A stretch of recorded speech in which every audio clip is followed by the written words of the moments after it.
Thank you very much for being with us. Sophie Adenot has become the first French astronaut to make a spacewalk. She's right now tethered to the side of the International Space Station as it orbits the Earth. She's one of only two female astronauts out of a total of 11 in the French space program. And she's right now, as we speak, it's hard to imagine, being tethered to the side of the International Space Station as it speeds around the Earth in orbit. Let's bring in someone who knows a little bit about what Sophie's going through and what the mission is all about. Michel Tognini is a former astronaut at the European Space Agency, among other things. Michel, thanks for being with us. I'm hoping to get your insight into what is happening and why it's so important. So tell us about that then, this mission, what's going on, why does it matter so much? Well, hello to all of you. Sophie went outside today at 14:30, and there are two of us outside to repair an antenna for the space station to perform the communication between the space station and the ground. The EVA, extravehicular activity, is going on right now. All is on track.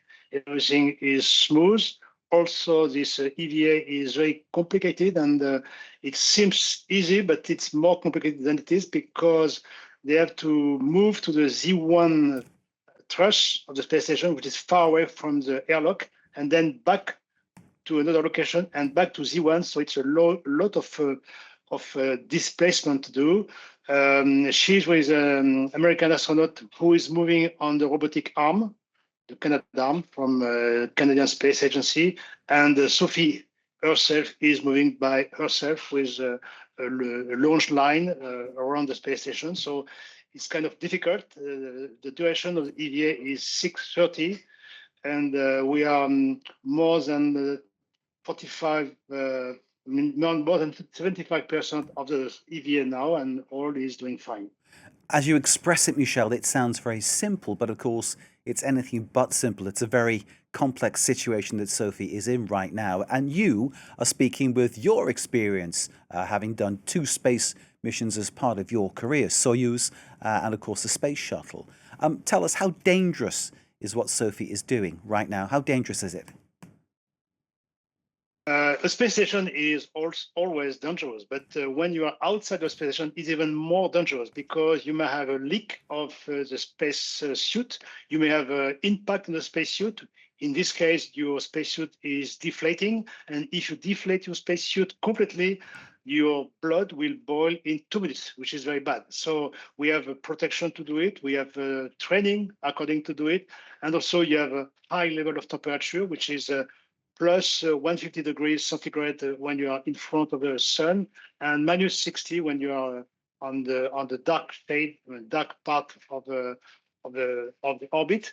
So all that is complicated, and also you have to tether yourself. You have to be always attached to the space station. If you miss one attachment point, you fly away from the space station. You have just a safer, which is a kind of a backpack with some air propulsion to go back to the space station.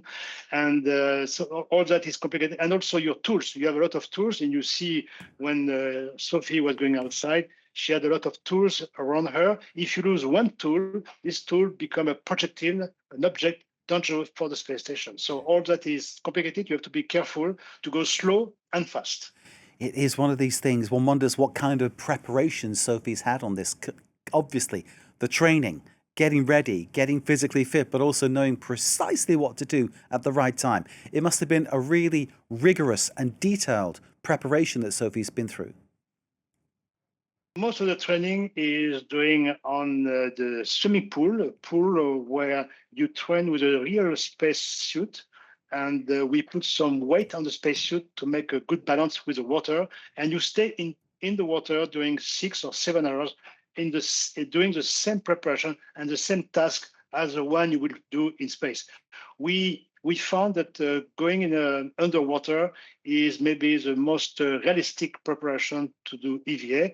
Apart from that, you have preparation on the vacuum chamber with your real spacesuit, and also you have other training where you learn with goggles the movement and the displacement of your body along the space station. You have to understand also that what is very complicated for us is the space station is long. It's a large space station. It's like a football place, like 100 by 100 meters. So you have to you have to find your way from your EVA airlock to the point where you'll be working, and all that is making a lot of preparation. You've really painted a very, very clear picture of the task that is going on. I think this idea that the space station is this thing the size of a football pitch orbiting the Earth. And there's Sophie right now clambering around this, hooking herself on to make sure she doesn't fly off into the infinity of outer space and be lost forever. It's a very scary aspect to think about, but obviously a remarkably challenging and inspiring image too, to think of the importance of this job.